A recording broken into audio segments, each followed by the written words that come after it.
Hello everyone and welcome to the channel. Today we are taking a look at one of the most distinctive dive watches in the affordable watch market, which is the Seestern S407-600T. Now this is a Chinese watch that takes its inspiration from the German starfish, Seestern, and for simplicity's sake it's simply referred to as Seestern. Now, this watch is inspired by the iconic Doxa Sub 600T, and this isn't another Rolex Submariner homage.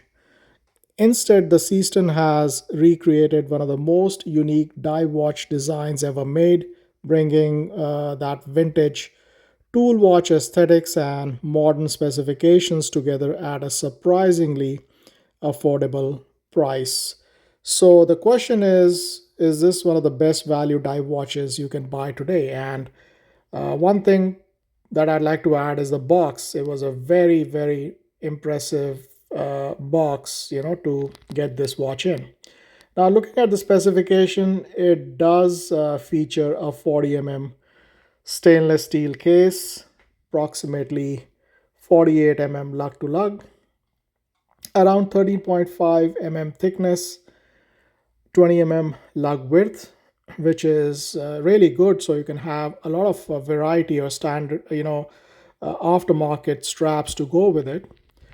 You have the sapphire crystal with the anti-reflective coating, a very impressive ceramic bezel in this price category, which was very surprising.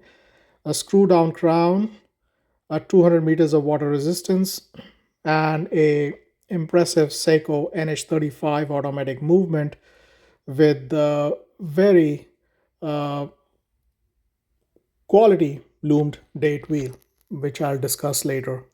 So at the price that typically ranges, between 120 to 200 US dollars, depending on promotions and configurations, the value proposition is immediately apparent. So on paper, this watch to me checked nearly every box watch enthusiast is looking for in affordable dive watch category. Now, looking at the design and case, the design is where the Seastern truly separates itself from the crowd.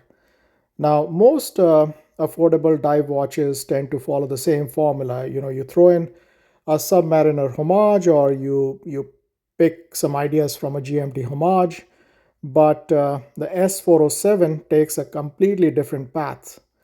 It is inspired by the Doxa 600T. The watch features a sharp angular case with aggressive lines and a distinctively 1970s tool watch character. Now, the flat surface, the geometric edges, and the integrated bracelet styling gives this particular watch a tremendous wrist presence. It's a design that immediately stands out, and people who know watches will recognize the inspiration. Now, people who may not be as familiar will still notice this to be a different looking watch, and that's a good thing because the finishing is especially impressive. Now, you are getting a combination of the brushed and polished surface that creates a much more premium appearance than the price would suggest. And the transitions between finishes are crisp. The case feels thoughtfully executed rather than simply manufactured to meet a price point. Now, dial is where this watch really comes, on its own. It's a gorgeous and beautiful, this teal blue dial, and one detail particularly I'd like to highlight are the diagonal text arrangements, which stays true to the original inspiration while giving the watch a unique visual identity. Now, the applied markers are well executed, the handset is highly legible, and the minute hand is especially easy to work with and track, which is exactly what you'd want on a dive watch.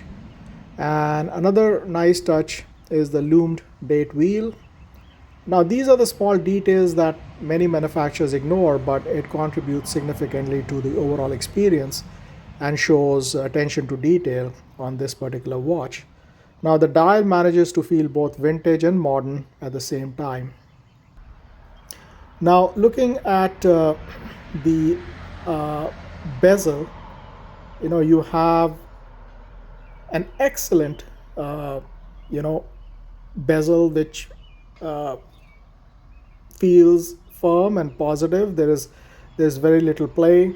The grip is excellent thanks to the aggressive edge design.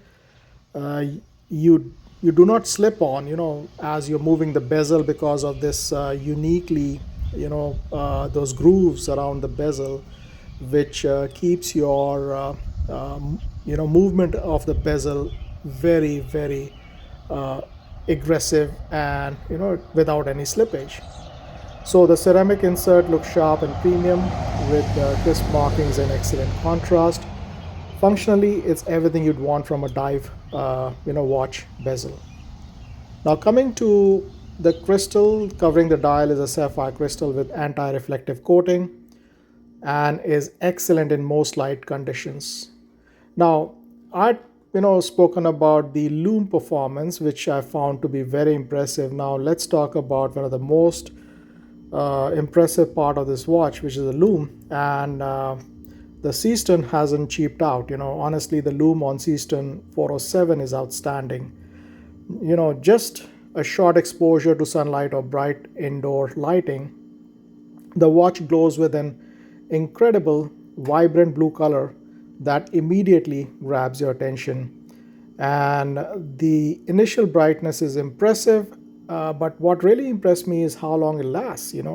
Many watches with bright lume would have it there for a few minutes and then quickly fade away, but it wasn't the case in this particular watch. It had the charge, which is obviously the sunlight charge, remain for several minutes. I think, if I'm not mistaken, mine lasted for at least 15-20 minutes.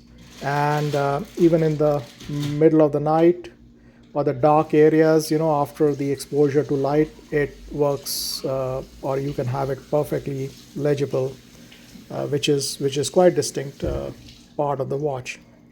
Now, in terms of the movement, it has a Seiko NH35, and the movement has become a favorite among enthusiasts for a reason. It's reliable, it's easy to service, it hacks, and it hand winds, and the replacement parts and servicing is widely available if you need one. Now, it's not a luxury movement, but for a watch in this price category, it's one of the smartest choices the manufacturer can make. And honestly, I'd rather have an NH35 than a cheaper proprietary movement that may become difficult to service years down the road. And you can see that it comes with a very nice, engraved back casing, which feels very safe. Now, one thing that really I didn't like was the sealing, the seal ring, which was crooked. So I think quality control on Seaston would definitely have to look into how they're putting the watches together, because in a dive watch, to have the watch not sealed properly could have a very very bad consequence. Now, I'm glad that I did not take this watch for a swim or didn't exactly take it underwater. As I was opening the watch just to show the movement, I found this seal ring to be crooked and may have been not put together well.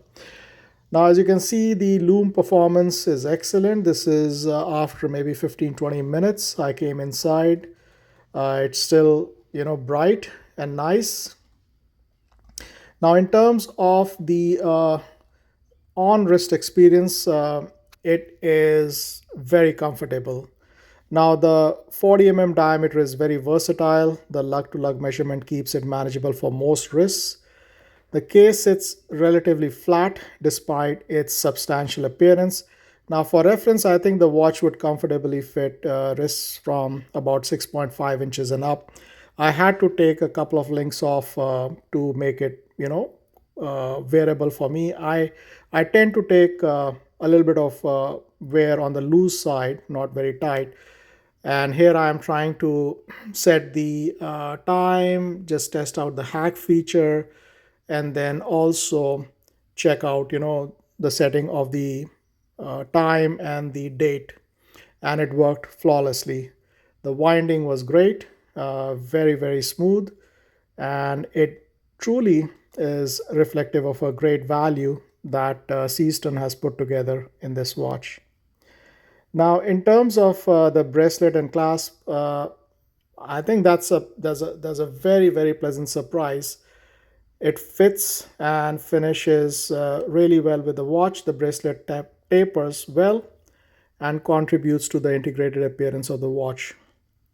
On the wrist, it feels secure and comfortable, and the end links fit tightly against the case, so creating a cohesive overall design.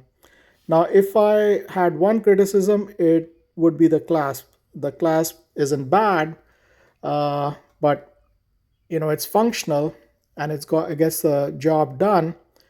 But compared to impressive case and bracelet finishing, it feels like the one area where Seaston made compromise to hit the price point is the clasp. So overall, I think definitely, my recommendation would be that yes, it's absolutely worth the money spent on this watch.